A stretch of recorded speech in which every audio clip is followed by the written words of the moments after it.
Om Shanti Shanti Shanti.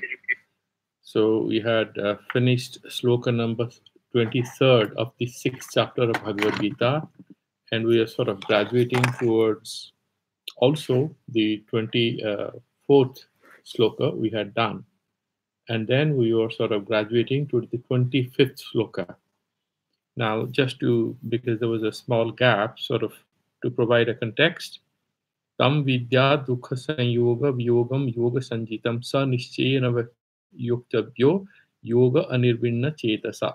So there's just two, three things we mentioned in the sloka 23rd. You remember that we are in this process of discussing how to reach the self from verse 15 onwards. And we had a long discussion on what are the savichara, nirvichara, right? And sananda, sasmita, all the samadhis, these grahya rupa samapattis. And we talked about all the yoga sastras during the course of discussing the commentary of our Madhusudana Saraswati. That sloka was Junjan eva sadatmanam yogini yatamanasa shantim nirbana paramam masanstam adhigacchati. So in the sloka 15, Bhagavan sort of summarizes the whole science of yoga, saying how the devotee or the sadhaka, the aspirant, the person on the path of self-realization, by meditating on me, that is that Suddha Satta, that essentially what is without a name and a form, he reaches there and he becomes that truth itself. And then we had a long discussion that to be able to do it is not an easy task. You need to sort of cleanse your consciousness, and this requires a very long journey. It's a arduous, long journey where you have to clean your manas by good work, niskama karma, and then you start the yoga sadhana. And this particular chapter is dealing with that. And then he discussed, after dealing very quickly in the commentary, what are the externalities, what are the behavioral changes that one has to do in terms of what kind of food he takes, what kind of sleeping habits he will have, where all he can walk, how much physical exercise he should do. And then he's saying that once you reach there, there's nothing more to get. That is the ultimate destination. And in that context, he mentioned in Sloka 22nd, yang labdhva chaparam labham manyati nadhikam tatah. Once you get it, that ultimate stage, which the Sankhyas and the Yoga Sastra wits, or the experts and the practitioners in Sankhya and Patanjali Yoga Sutra, describe as what? Kaivalya. That particular fine chit sakti that you realize, which is finer than even that adhyatma prasada you get when you reach that ritambara pragya. You still have to abandon it. Even then you have dharma megha samadhi. There's the kind of rain of, because of good conduct and purity and stuff like that. It's a natural corollary that one sort of ascends that ultimate level of Nirudha Samadhi, where there is no more meditation on any external point of concentration or internal point of concentration. That is Paravairagya Janya. So you get it not through any particular sadhana in terms of meditation, but it's by removing all attachments. That is what we had discussed in Sankhya.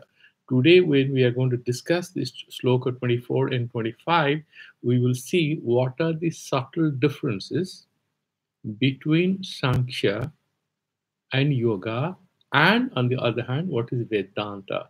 The Vedanta sort of assumes, extracts, uses the basic fundamental concepts of Sankhya and Yoga, so far as, say, the nomenclatural uses of, say, Prakriti, the causal basis of this universe. But this universe doesn't really exist. For the Sankhya, the universe exists. But this reality is fundamentally flawed, it's born out of a kind of a faulty understanding when that particular Chit Swarupa, this Purusha, realizes that I'm identifying with the game of Prakriti, the products of Prakriti. I am not this. That Viveka Kshati, that ability to distinguish between Purusha and Prakriti, holds the key to withdrawal of the pure self in terms of Sankhya, I'm saying. In terms of Sankhya and Yoga, withdrawal of the pure self into Sankhya is very philosophical, like Vedanta, where Yoga is all about the biochemical regime of transforming this body and mind together. So you cannot dissociate the body from the mind. The body and mind together are kind of transformed to give us ultimate freedom. So the Yoga Sutras presume that you have studied the Sankhyas and you have understood the fundamental principles based on which the Yoga Sutra sort of lays down the path for actual pragmatic changes in the consciousness through long repeated practices of different skill sets about discrimination, skill sets about controlling the mind, controlling the are different, the Gyanendriyas and Karmendriyas, the ability to do a lot of activities, or mentally or physically. How should you remove their proclivities to get entangled in this world? That holds the key as per Sankhya and Yoga. The Vedanta brings in a completely new set of references and understandings. The key change is here the Prakriti is not independent of Purusha. The Prakriti is Purushathina. It's not different from Purusha. Purusha is Brahman itself. And Prakriti is just kind of, it's magic. It's like a magician uses his magic power, and this magic power cannot be distinct from the magician. And by the way, so far Vedanta is concerned, the magician is the Ishvara. He is with a name and a form. But when he removes that hat of magic, that power of magic, it doesn't describe it, doesn't display it, he is no more a magician. There's a magician having a cup of tea. When he's doing magic, we call him a magician. When he's having a cup of tea, he's just having a cup of tea. Similarly, Brahman doesn't have any name and form. But when it assumes and expresses that Maya, that magical power, then this whole reality appears. And that appearance is called manifestation, fundamentally not true. Fundamentally, there's nothing beyond the appearance. But during phenomenal reality, like we are talking right now, the distinction and difference between you and me, between the text, the words in this Bhagavad Gita, what we are trying to do, all these things are valid. The differences ultimately not true. So, to drive home the point, the meditation will also be very different from what the yoga and the Sankhya experts will have us to believe. And what is it? The Vedanti says that when you are trying to remove layers of ignorance and ascending to higher levels of consciousness, you're essentially discarding them. Okay? And there are also meditations in Vedanta. There are Upasana Prakarana in Chandogya Upanishad, even in Brihadaranyaka Upanishad. There are different meditations for purifying the mind. But what point they're driving home is that finally, all these meditations, once they have been successfully completed, will be left behind. It's like you are on a boat to cross the river. Once you cross the river, the boat is useful for the one who hasn't crossed the river. For you, if you have no plan to come back, you just look at the boat, smile, leave it back, and you walk forward because you are on your journey, you're on to your destination. So here they will say something very beautiful today when we're elaborating on Sloka, the verse 25. So what he says is that yoga, he's already introducing the secret. Like you have a trailer of a movie, and the first couple of scenes, they'll try to tell the whole story in a glimpse, in a flash. They'll tell you everything, and then the story restarts sometime back in history, right? And then again, you come back to that particular scene with which the movie had started, towards the end of that movie. Similarly, just look at it.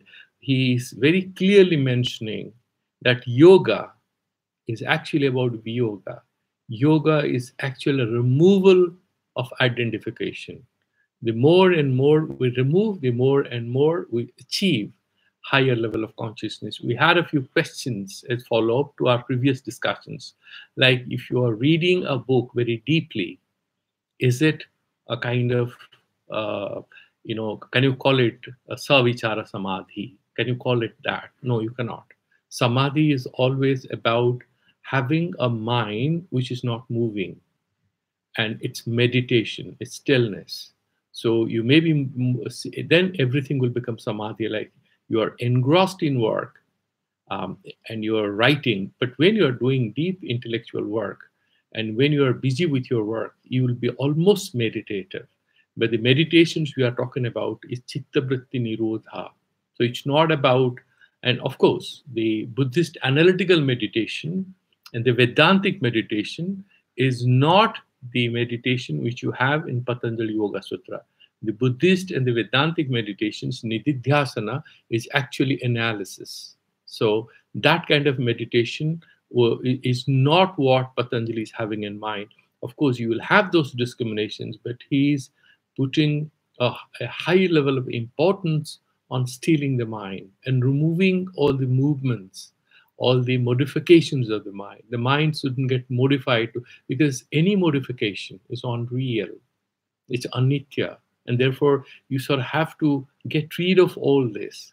Because of these modifications, this whole world appears to be what it looks like, and because of that particular thing, and he's trying to sort of push us ahead.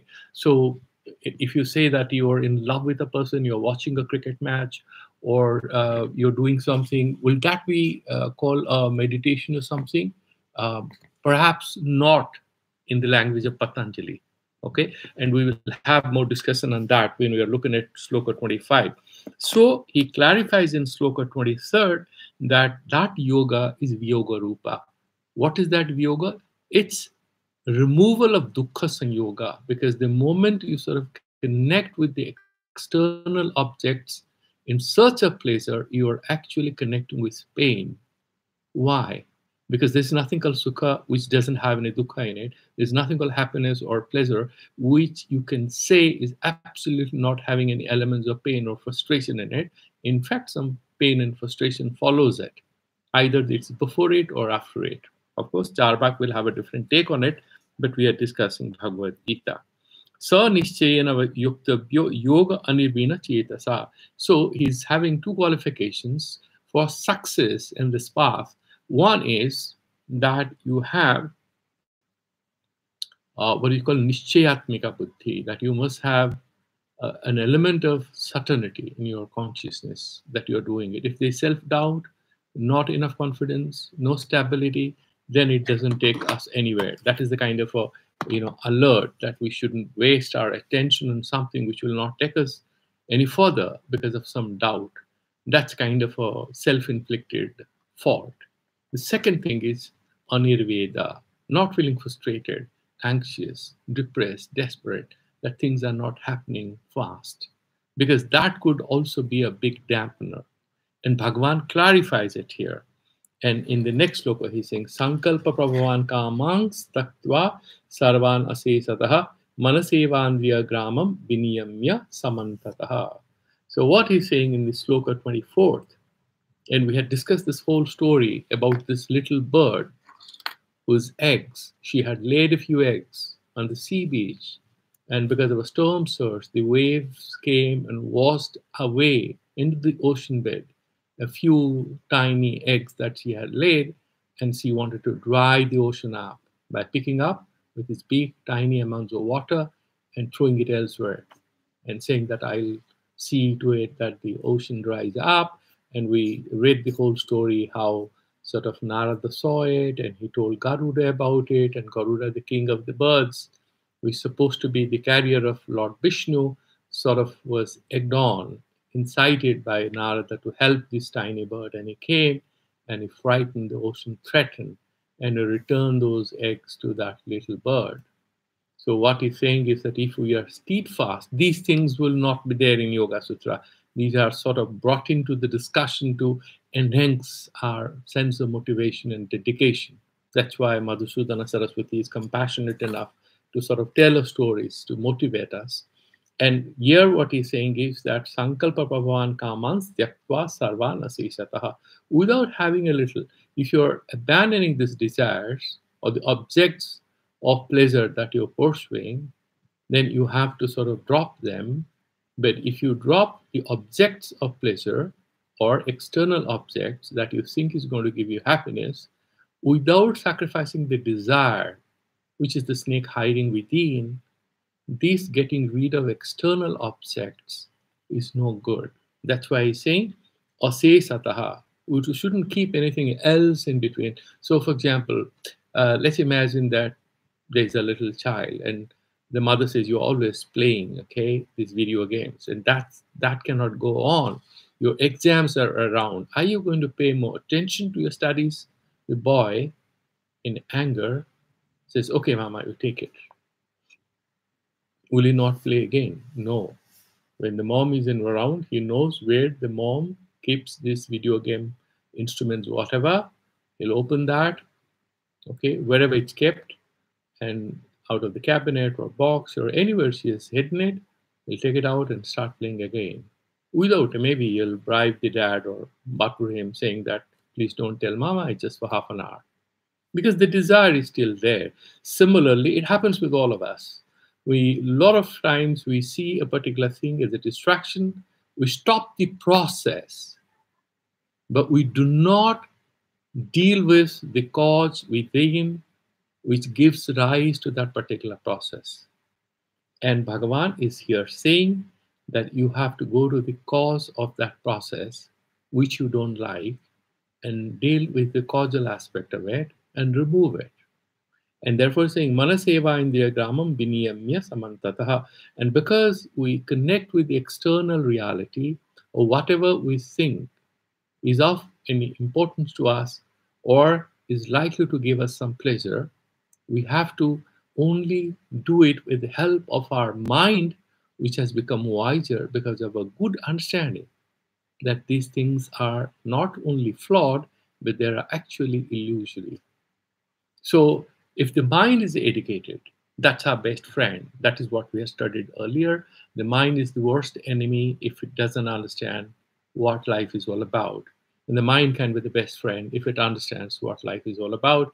And the mind has to be educated, cleaned up, and so that it behaves well. It doesn't create problems when we are sitting to study or to meditate. That was 24th. Now we are going to Sloka 25th, which is very, very important. So, can you do that and how long it's going to take? That is the question. Because the key question which will emerge in the mind of any student, if you say that, there is some problem in your approach. If you are running a company, or some of you are professionals, some of you are academics, so you are advising a student that, okay, the way you are trying to deal with it is faulty. And then the student is frightened. And you have to give him an alternative approach. And this alternative approach, how long it takes? It's like a lot of people who do actually what is called finger typing. They use 3 or 4 fingers and they type. And suddenly somebody tells, no, but that's not efficient beyond a point. You cannot achieve high speed. Why don't you do touch typing, using all your fingers when you don't look at the keyboard, you can type. But all of you know, those who have done finger typing and have tried doing touch typing, it's not very easy because it takes a long time. Because suddenly you're sort of not looking at the keyboard and you're supposed to you have to educate each finger to remember different alphabets and locations. It's not easy. And that's why you go back to touch typing. Finger typing. If you're having something urgent to be drafted, you start doing the old way. And the mind behaves the same way whenever it is faced with any kind of a challenging situation. So any person might ask this question, so how long it's going to take me to be able to control my mind? And you're saying, Mat Sanstam Adhigachati, he reaches me, that fundamental point of origination of this whole universe, and that fundamental reality which defines everything, that fundamental reality which permeates everything. End of the day, he will say this everything is actually illusory. So this is the funny part of Vedanta. So they tell you that God is everywhere, and then they will smile and say, but do you know actually there's nothing called everywhere? Because they're not talking about time and space or anything. There is no God which is different from that you talk about as everywhere or everything or all time. These are all names. So the whole funny thing about Vedanta is they'll tell you a few things, and once you are ready, they think that your mind is sharp enough, they will say, but yeah, but it was fun. Let's go to the next level.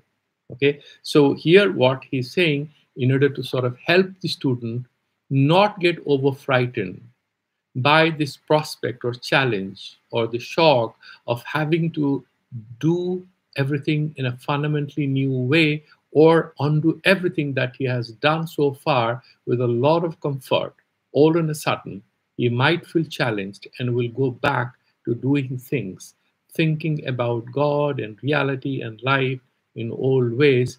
Bhagavan is introducing sloka number 25, which is very, very reassuring.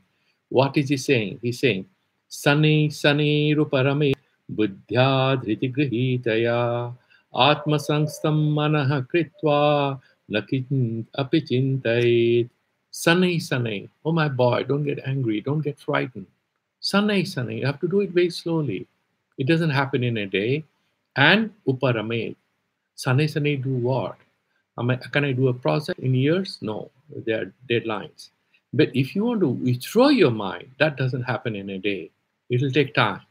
So you have to slowly withdraw the mind from one level of connectivity with reality to another level of connectivity. So maybe we are physically everywhere, then you are still going to the job, doing everything, but we are detached. And when that continues for a while, there'll be a point where it'll all become suddenly unbearable, that you can't hang around there. Then you withdraw further. And there'll be a time where you'll do sarva karma sannyasa after you have done everything.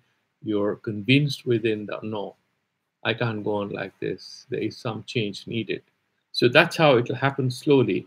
Buddhya, with the help of what? With the help of your understanding, your wisdom.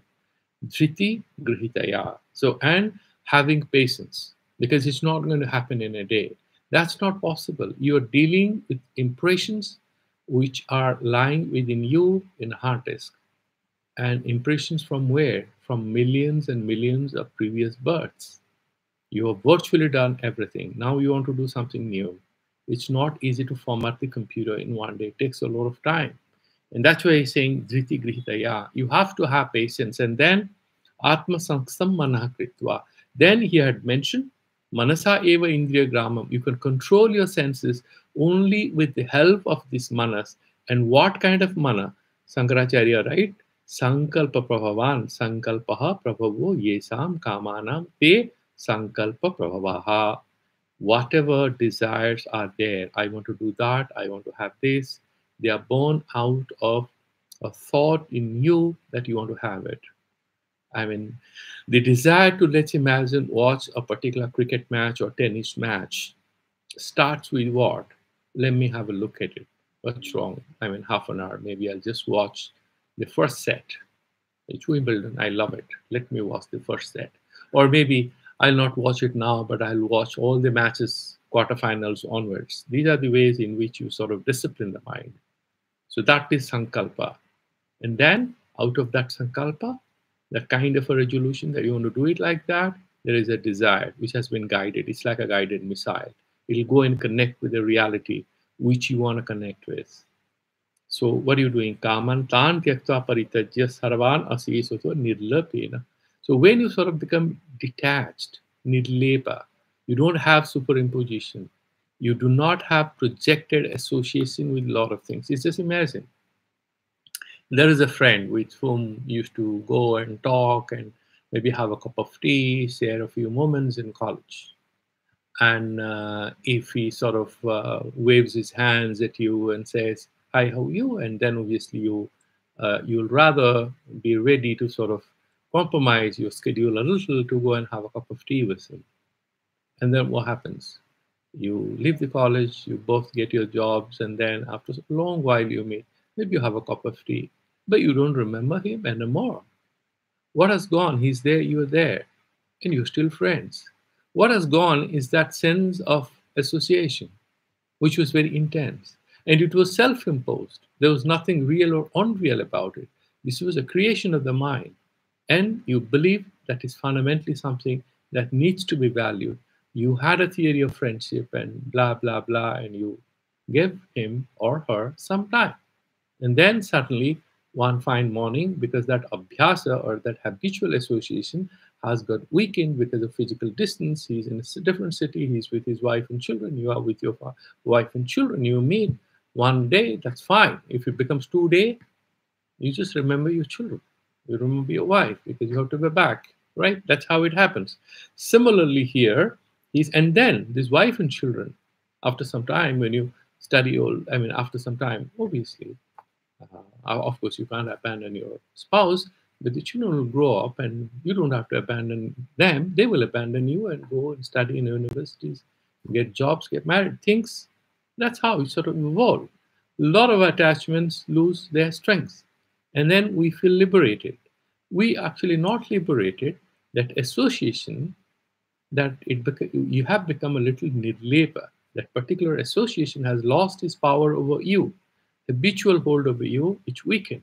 And then we think we are free from it. And that's what he's saying, that samantata, manasa eva. And what kind of a mind is it? He say, kincha manasa eva, vivakayuktena, indriya gramam, indriya samudayam viniyamya. How do you control these senses? And the senses are like horses running all around. And you're sitting like a charioteer. If you don't control them, they'll take you to where you don't know where they will take you. They'll never take you to your destination. They'll take you to places they want to go to. In the process, there's going to be a fight between these horses, but they'll pull you all around and you will not reach your destination. You're the charioteer, you have to hold them in control. And therefore, what he's saying is you have to use your mind, that discrimination. What kind of mind? The mind which is having the ability to differentiate Shreya from Priya. What is right from what is pleasurable, what is pleasant. That's how you do. And Manasaiva Indira Gramam Viniyamya Samantata. Samantata is from all sides, comprehensively. You have to control it. Then in the next sloka, he says, Sanai Sanai Ruparamed Buddhyadhati Grihatya. Manasa, you have to have a connectivity. You have to relate these manasa. It's expanded in the next sloka. Manasa eva indriya gramam. You have to control the senses with the help of your mind. What kind of a mind? How long it takes? Will you succeed? If so, how? That's explained in sloka verse 25. Sanai sanai ruparamed. You withdraw. You sort of overcome this power of the senses, the external reality, where we feel trapped. Buddhya, with the help of this mind, manasa, buddhya, it's kind of interlinked, and dhriti grihitaya, having patience. And then atma sangstam mana kritva. And what kind of a mana? What is the process he's mentioning? The mana has to be established in the self. The mana is generally established where? It's established on the external things which appear to be beautiful and attractive and tempting to the senses. So there is the sweetmeat, the tongue says, I want to test it, the mind goes there and draws up a plan how to get it. Similarly, you see an advertisement that there's a holiday package or something, or you see it on your phone, or you get an alert or something, then the mind says, what about going there, right? The mind is like, it's like a man Friday, helping the senses. Same mind, if it's educated with the ability to distinguish what is right from wrong, what is Shreya from Priya. Priya is what is pleasurable, and Shreya is what is right for you, what is desirable in the right sense of the term. And there are different desirables, but this desirability, okay? So he's saying, Atma Sangstam Manaha Kritva Na Kinchid Api Chintai. Don't think about it. Don't allow your mind to sort of, move around, jump around. You don't allow that. And then the mind sort of becomes still. And then when it is still, it becomes more transparent, it becomes sattva pradhana, then the truth reflects, and then we will discuss how that happens. Look at how Shankaracharya explains, because there is a longer commentary on this particular verse by Madhusudana Saraswati, and we'll do that. Sanei sanehi na sahasa, not at once. Uparamed, uparatin kuryat. You slowly retire, withdraw from all these entrapments. Kaya, how do you do that? Vidya, with the help of your wisdom. You use your power of understanding. King Visistaya, okay, so you are trying to do is you're using your mind, your wisdom, your thoughtfulness, your good sense. But what kind of good sense? What kind of mind? And he's saying what? Dhriti grihidaya. So, okay, this mind which has cultivated patience. Dhritya dharyena grihidaya. Having sort of made the mind, you sort of educate it and it learns to behave. You train the mind. There's a lot of mind training games these days. So you train your mind what to do, what not to do, what's wrong, what's right, and you talk to yourself. These are some of the tools and techniques people use. And Dhriti Grihitaya Dharyena Yukta Ityarthaha. So you're having a patient mind. So it's not restless. It's not having ADHD kind of a problem. It has this restlessness and all sorts of problems. Okay, you don't have restlessness or anxiety disorders or anything. It's good. It's a good horse. So you control it. It will take you to your destination. Atma sanstam atmani sanstitam atma eva sarvang na tataha anyat kinchid asti iti evam atma sanstam manah kritva. So what was the question? Now, what kind of manasa?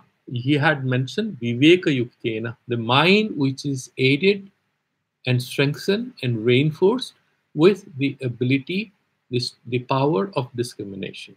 That mind is going to be a very good assistant and helpful person, a helpful friend in enabling us to meditate on the truth and the self.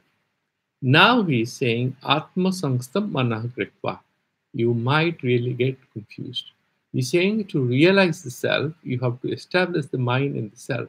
I mean, if I know where is the self, I'll reach there. Why should I first establish the mind there? It's all confusing, isn't it? No, it's not confusing.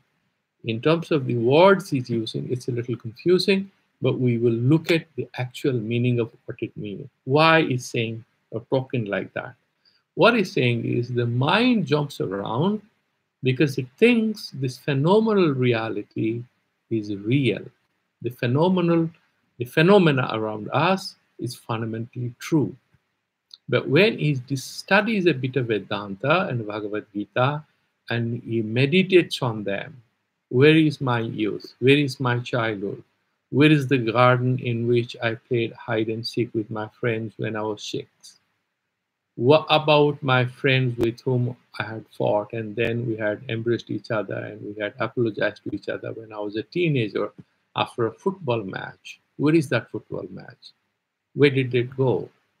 What is happening to all that is happening? Is it real or unreal? He asks a lot of philosophical questions, and his mind becomes sharper and subtler, and he loses interest.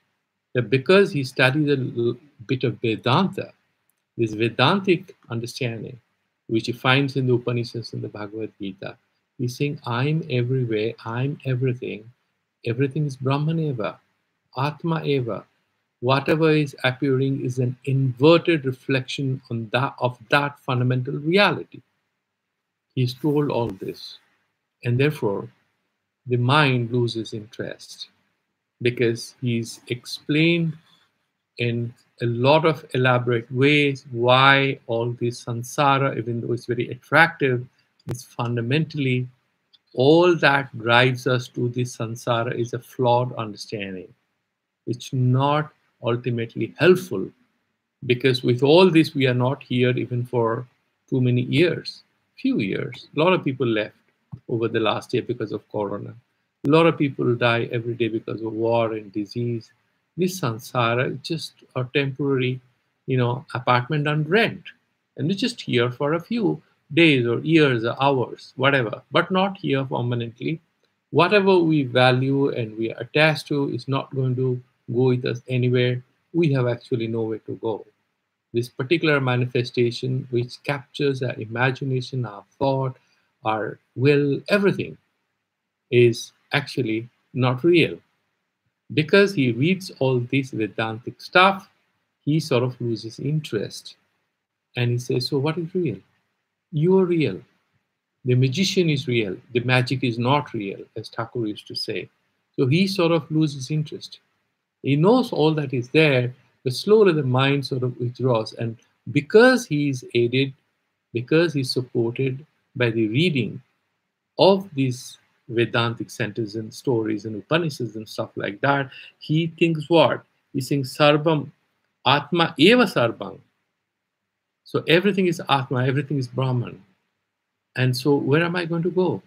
What am I running after? It's here and now. Let me meditate. He loses interest. And when he loses interest, na tataha anyat kinchit asti. Other than the Brahman, there is nothing anywhere. The Brahman is everywhere. Where you go, it's there. You cannot just go to a place where it is not there. So by thinking like that, evam atmasanstam manah kritva. Bhagavan Shankaracharya, in a very layman's language, is kind of telling the story indirectly of those two students who were being trained by an acharya. And end of the training session, the acharya, we know that, we read that when we were kids, he gave them two birds and says that take these birds and kill them in a cave or anywhere without the knowledge of anyone else. So one student goes and kills the bird, the other one comes back with the bird saying, I searched and didn't find a place where I could kill this bird because there was someone watching me. And the master said, who was watching you? He said, God was watching me. Wherever I went, I looked around. I thought God is there. Because the Upanishads say that I'm everywhere. So if what you have taught me is true, I couldn't kill the bird, so I came back. And he was qualified. He was given a certificate, passed. The other one, 2 more years. So because the mind is told and is trained and is educated that Atma eva sarvam tataha, other than the Atma, na kinchit asti, there is nothing else, then what the mind should jump around about? There's nothing else. Atma eva. Therefore, chintayat esa yoga, yogasya parama vidihi. This is the technique. That is how he explains. Okay? But Madhusudana Saraswati will go a step further because he's an erudite scholar and not just an academic person, but somebody who is twice as wise as a normal scholar because he was a great sadhaka. He was a great practitioner of Vedanta and Bhakti. And he's explaining, Sanai Sanai Upamarit Buddhya Dhriti Grihitaya Atma Sanstam Manah Kritva Na Kinchit Api Chintaye. So he's saying, Sanai Sanai, why this word is there. Starts with this. His wisdom, the depth of his wisdom is difficult to fathom. Just look at it, how beautifully he's saying. He's saying, Sanai Sanai, slowly and slowly is brought into this conversation because there are various layers of sadhana that you have to cross over. The way, for example, you have to ascend through, the way he discussed in verse 15 about the samadhi, samapatis. What are the, dhya samapatis, and then finally that particular Niruddha Samadhis. We discuss all that, right? You had several layers. So here, like Savitarka, Nirvitarka, Savichara, Nirvichara, then you have this Sananda Samapatti or Grahana Samapatti, then you have Sasmita Samapatti, then he's saying, Ritamra Pragya, Dharmamekha Samadhi, then Kaivalya at the end, right? Similarly here saying there are 4 bhumis. Earlier we had studied about the 7 bhumis in the Sankhya Yoga Sutras, and we know that Chitta, Mudha, Vikshipta, Ekagra, and Niruddha. These are the 5 stages generally in the Patanjali Yoga Sutras. Here he is talking about other bhumis. What are they? There is 4 bhumis, and he will explain that to us in detail, and we'll discuss that. But briefly saying, you can say Vak, these words, ability to speak, and the Indriyas. Then you have the mind, then you go further, the ahankara, and finally mahatattva. You have to, and then prakriti. So that's how sort of you graduate out of this, the vikara. These are changeable things. Then you sort of reach that particular reality which doesn't modify, doesn't change. Okay, let's look at the sentences with the help of which he beautifully, sort of lays out this whole roadmap for reaching the self. Bhumika jaya kramena sanahi sanahi upame. So you win over, you're sort of like a mountaineer, he climbs. So he goes to a particular level and he settles, takes a little rest, and he plans how to go to the next level. So Bhumika Jaya Kramena, because you have these four levels you have to cross. So Sane Sane Ruparame. Dhriti Dharya Akhinna Tataya. There are three, four things you have to keep in mind. One is Dhriti is Dharya. And what is that? Akhinnata. You shouldn't get anxious or angry. You shouldn't be upset. Okay? Ya Grihita Ya Buddhihi Avasya Kartavyata Nishchaya Rupa. And he says, okay, I have to do it. And there is no second thoughts. He doesn't want to withdraw. He doesn't change his mind. And then what? Nishchaya Rupa. Because that Nishchaya and Nirveda, you remember, these two things are very important in any spiritual life. You have to have that ability to resolve, I want to do it. Number two, you shouldn't get anxious about it. That is true even for material life. You have to have Nishchaya and Nirveda. Very important for our yogic life. तया यदा कदाचित् अवश्यं भविष्यति एव योगः किं त्वरया इत्येवं रूपया शनैः शनैः गुरुपदिष्टमार्गेण मनो निरुन्ध्यात्. What he's saying is, okay, I would anyway do it. What's the hurry? What's the hurry? Why feel perturbed? I want to do this. I mean, I have left samsara. I'm a sarvakarma sannyasi and I'm starting. So there's no anxiety in me. I'm no more trying to meet any deadlines or please any boss or anything. So I will do it and I will do it well. So I don't have to behave like a monkey. So what he does, he's saying, Gritaya buddhihi avasya kartabhya. Okay, I will do it. And that particular dutifulness he sort of assumes for himself. And then nishchaya rupaya. And then nishchaya rupa. Then he says, yes, there is a resolution. I want to achieve it. Yada kadachit avasyam bhavishyati. Of course it will happen in my life because there's a guru who has advised me. This is the path. And the guru is not dreaming about a reality. He's just reading what is there in the sacred texts, which is thousands of years of research of the spiritual tradition. He's a representative. He's just interpreting it to me, and I need not get confused. I shouldn't run around to any new age gurus. I'll rather rely on the Upanishads and meditate on that. And then what? King Tvaraya Eva Rupa. So he doesn't have any, fantasies about a quick realization. Sanai Sanai Guru Padishta Margena Mano Nirundha. So, as advised Guru Padishta, the way your Guru has advised you, you discipline your mind. Mano Nirundha. Etena Anirveda Nishayo Pragupto Darshito. So, by this, Sanai Sanai Ruparamet, what is he hitting at? He's hinting at what he had mentioned earlier, that Nishchaya and Anirveda. Nirveda and Nishchaya. This Anirveda and Nishchaya. These two things are very important. Tathacha Sritihi. Then he's quoting from Kathopanishad. So it's 1:3:13 from Kathopanishad. And what is that? So that sloka, that verse from Kathopanishad is like this. Yached bang manasi pragyas tad yached jnana atmani jnanam niyachen mahati tad yached Santa Atmani. So, this is a process of meditation where you're kind of losing one level of association behind to attain next level of association, and you abandon that and go to the next level. So how does that happen? He's explaining. So how does he, and he will explain that. Yached Vang Manasi. So, you sort of establish or what do you call it, sacrifice in a certain way. And you sacrifice your ability to speak, that vang manasi, and both mind, these words, the indriyas, all these words, the ability to speak and to do, and to see things through your eyes, to smell things through your nose, all that, you do samahita, you unite them, surrender them, and you sort of forsake them, and you leave them where? In the mind. And you sort of, what it means that you take them together and focus and concentrate them in the mind. Pragyas, Pradyachit Gyan Atmani, and all that, this mind and all the thoughts and everything, you sort of again resolve and bring them together and dissolve it in the ahankara, jnanatma. I am knowing this, that knower, that is ahankara.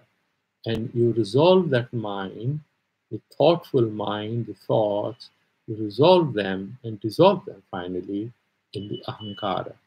And then this ahankara, jnana niyachit mahati, and then there is mahatattva. That is the reverse process, how Sankhya explains how the reality came into being. That you had Purusha, the Purusha came into Sannidhi of Prakriti, and the Prakriti behaves like it had Chaitanya, it starts creating this whole universe. Out of Chaitanya comes what? Mahatattva. And out of Mahatattva, you have Ahankara, then Mana, then the Jnanendriyas, the Indriyas, Pancha Tanmatras. Out of the Tanmatras, you have the Pancha Mahabhutas, right? And that is how all this whole thing together, they become 25. So what he's saying is here, that, and then this Mahatattva also you sort of will dissolve, unite and dissolve in Prakriti or the Maya. In that Prakriti, of course, in Sankhya, they will bring in that thing that once it is done, you see the difference between Prakriti and Purusha. And that particular ability to discriminate, see the distinction, will liberate you because you know you are Purusha. But here he's saying you dissolve the Prakriti and the Purusha. Because Prakriti and Purusha are like railway tracks. In Sankhya, in Vedanta, Sakti and Saktiman are no different. Radha, Krishna are no different. Radha is the Hladini Sakti of Lord Krishna. Okay, so he has these three Saktis. All of you know that Sandhini Sakti, right? That established. And then you have that Sat, and then Chaitanya Rupa, and then you have that Ananda Rupa is Radha, that Hladini Sakti. So what you have is that beautifully he's explaining that you also sort of dissolve, concentrate and dissolve, or sacrifice, or when then this particular Avyakta, or that Maya, in the Brahman. And then you're finally at a particular destination where there's nothing to reach. You have reached the point where everything will come and get dissolved and become the pure form itself, that Chitrupa. That is what he mentions. This is a Kathopanishad method of meditation. And then let's look at the elaboration of it. I don't know how much can we achieve, but we'll try to do as much. And whatever is left, we will finish tomorrow. Bhag iti bacham laukikim vaidikim cha manasi vyaparvati niyached. So Bhag means bacham, laukikim vaidikim, whether it is the words that we use in our everyday life or the words we use while we are reading the scriptures, the philosophical ideas that we extract from the Upanishads, and there are different kinds of spiritual texts. These are all Vaidika Vacha, right? Words. And then Laukika Vacha is the words we use to interact with each other. Both we have to niyache, dissolve in the mind. Then we sort of stop speaking, we start meditating. And then he quotes from another sloka, a verse from Brihadaranyaka Upanishad. It's 4.4.21. What does it say? Tameva dhiro vigyaya. Okay. Pragya kurvita brahmanaha nanudhyayat bahun sabdan vacho viglapanam hitat. That is the Brihadaranyaka Upanishad 4.4.21. So tameva dhiro vigyaya pragya kurvita brahmanaha. So he's saying the most important sentence, what he's saying is that by knowing that, you sort of start meditating. You know this is Brahman, you studied a few texts, and then you got the fundamental idea. The success of this whole process will fructify when you are able to sit down and start the process of reflecting on this particular fundamental truth. That is what is going to transform our consciousness. Otherwise, what will happen is, then he's saying, Nanu dhyayat bahun shabdan. You read a lot of books, and you become a professor of Vedanta, a professor of Bhagavad Gita, and you become an expert in explaining and understanding the words. But that words is not Brahman. See the beautiful thing, what he's saying. So in Vedanta, even Veda is mithya.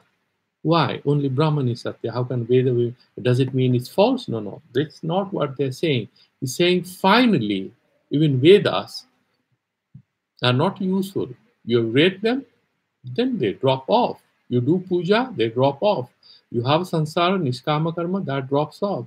Everything finally drops off. What remains is the pure consciousness. And therefore, he's saying, Nanu dhyayad vahun shabdan vacho viglapanam hitat. End of the day, that is klesa karak. It only sort of tires you because you read a lot of texts, you have a lot of words. That's what, of course, a lot of Vedanta scholars do. But that's what he is trying to tell us that we should be on guard against. That doesn't mean you're not going to study at all. That's another extreme. But fundamentally, what he's saying is that it's very important not to lose sight of the important thing that we have started. We started our journey with. We started our journey with what? A resolution to realize ourselves, to liberate ourselves, to find out why we are here. What is the meaning of our existence? If that was the purpose, the studies and everything, these are all very important, no doubt about it. But this is, you cannot confuse this with the destination. These are means, these are not the end. By adopting these means, you're supposed to reach the end, but you should never lose sight of the end. Therefore, he's saying, and then he will explain slowly, Vyagritti nirodhena, by stopping the speak, too much of speaking and knowledge, wordy, verbose, ideas about what is God and this and that. Bhagvriti nirodhena manavritti matra seso bhavet ityartha. So you're maybe meditating or speaking aloud, you're doing japa aloud, you become quiet, and then you even internally stop doing japa, you're just meditating. Chakshuradi nirodha api etasyam bhumo drashtabhya. When vag, particular thing, is mentioned, he's saying that you should also include by vak other indriyas, because this is a gyan indriya, like a karma indriya. Vak, pani, pada, these are karma indriyas. By vak, we are also including the jnana indriyas and the other karma indriyas. Manasi iti chandasam darikhyam, because there is a particular word, vang manasi. So one person might confuse, where is this manasi, dirghaikara is there. He's saying this is chandas. So this is about poetics, Sanskrit poetics, which will explain as to why it's, this is long, right? Tan manah karmendriya jnane indriya sahakari nanabhida vikalpa sadhanam karanam jnane janati iti jnanam iti vipritya jnatari atmani jnatrutva upadhu ahankare niyached. So he is now trying to state that once we have resolved, silenced our senses, disciplined them, we are now sort of reaching the mind and meditating on that. So this is a process of sort of dissolving things. It's like you must have seen that YouTube thing, which I think Google had put it on YouTube, as to how the universe, there's the picture of a girl sitting on a lawn or something, and then if you go far away from this whole particular shot, start taking a longer shot, how this becomes like a dot, and then you see Earth, and then you see the whole galaxy, and you come closer, you see certain other things. You go away, you just see a green patch, and you further go away, it's just a dot, the whole country becomes a dot, and you go farther, the whole Earth becomes like a small ball, and then you have the solar system, then you go farther away, you see the galaxy. That's a beautiful video. You can just search on the YouTube, you'll find it. So this particular thing, you go to the mind, but once you go to the mind, tan manaha karmendriya jnanendriya sahakari nanavida vikalpa sadhanam karanam jnane janatiti jnanamiti vitkritya jnatari atmani jnatrutva upadhu ahankare niyached. So all this you kind of dissolve in the mind. And then, in a particular way, janati iti jnana, in that kind of interpretation, by jnana, you are actually referring to jnata. That is the mind, because it knows. In this jnata thing, you sort of dissolve this mind in that ahankara swarupa. And we'll go further tomorrow. We'll stop here. We've crossed the time. And I'm switching off the YouTube live, and we'll have any questions, whatever we will discuss.